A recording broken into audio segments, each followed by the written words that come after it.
आज की कहानी पिंजरा। कितना सुख है बंधन में। कहीं दूर से इस गाने की आवाज आ रही थी। रमेश ने पूरे घर की अकेली सफाई कर ली थी। बिटिया सोनिया का कमरा उसने बड़ी ही तन्मयता से साफ किया। कौन सी चीज सोनिया कहाँ रखती थी वो सब उसने सोच सोच कर उसी की रुचि अनुसार सजाया था। इतना करने पर वो निम्मी के कमरे की तरफ बढ़ा। आज उस कमरे को 2 साल बाद खोलने जा रहा था। निम्मी के जाने के बाद रमेश ने उस कमरे में जाना ही बंद कर दिया था। उस कमरे में उसका दम घुटता था। सामने निम्मी आकर खड़ी हो जाती थी, जिसे वो महसूस तो करता था पर पा नहीं सकता था। वो निम्मी तो सोनिया को सौंप उसे छोड़ अनंत यात्रा पर चली गई थी।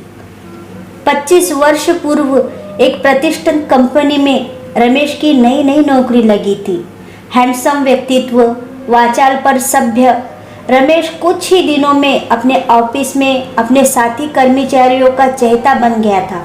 महिला हो या पुरुष, सभी उससे मित्रता की चाहत रखते थे।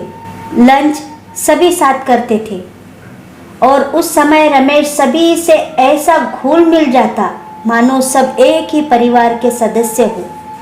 पर निम्मी संकोची स्वभाव होने के कारण चाहते हुए भी रमेश से बात नहीं कर पाती, बस दूर से ही निहारती रहती। रमेश ने महसूस किया कि निम्मी उसे कनखियों से दूर से ही देखती रहती है, पर कभी दूसरी महिला सहकर्मियों की तरह किसी वार्तालाप में हिस्सा नहीं लेती।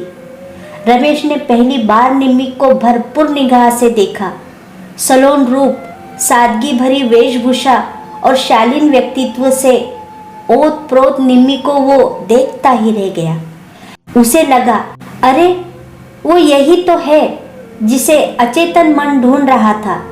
अब रमेश की हर चंद कोशिश होती थी कि वो बात करे जिससे निम्मी के चेहरे पर मुस्कान आ जाए।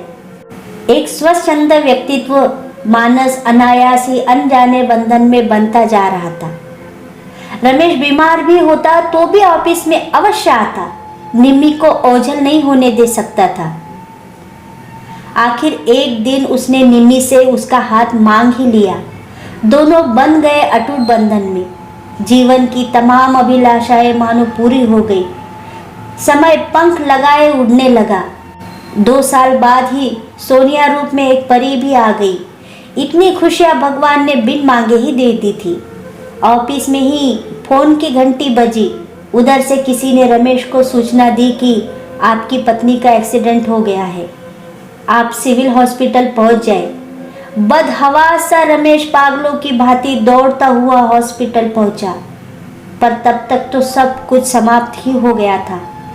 आज रमेश का जन्मदिन पर सरप्राइज गिफ्ट लेने सोनिया को मेड के पास छोड़ बाजार गई थी निम्मी। सरप्राइज गिफ्ट ही तो था जो बिना बोले बिना कुछ कहे एक गुड़िया को मेरे भरोसे छोड़ बंधन मुक्त हो गई। निर्दयी कहीं की, कुछ भी न सोचा मैं कैसे जी पाऊंगा। एक झटके में रमेश वर्तमान में आ गया। उसने फिर अपने उस कमरे में अपना आशियाना नहीं बनाया। बस जब सोनिया बड़ी हुई तो वो ही उस कमरे की सफाई करती थी। सोनिया को रमेश ने माँ बन पाला और फिर शादी भी कर दी। दामाद यूके में जॉब करता था। 2 वर्ष बाद सोनिया अपने पति के साथ आ रही थी। उसने अपने पति को भारत में ही जॉब करने को मना लिया था। फोन पर कह रही थी, पापा मैं आ रही हूँ आपके पास, क्या एक बात मानोगे पापा? बोल बेटी, मेरी गुड़िया बोल तो सही।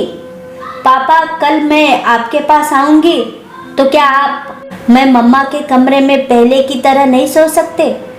पापा बस एक बार। क्या जवाब देता रमेश उसे? एहसास था निम्मी अब भी ऊपर से उसे कनखियों से देख रही थी। उसकी मौन आंखें में भी यही अभिलाषा थी। आज रमेश ने खुले पिंजरे में खुद ही पंछी को जाते देखा और खुश देखा, प्रसन्न देखा। दोस्तों कहानी अच्छी लगी हो तो लाइक, शेयर और सब्सक्राइब जरूर कर दीजिएगा। Thank you.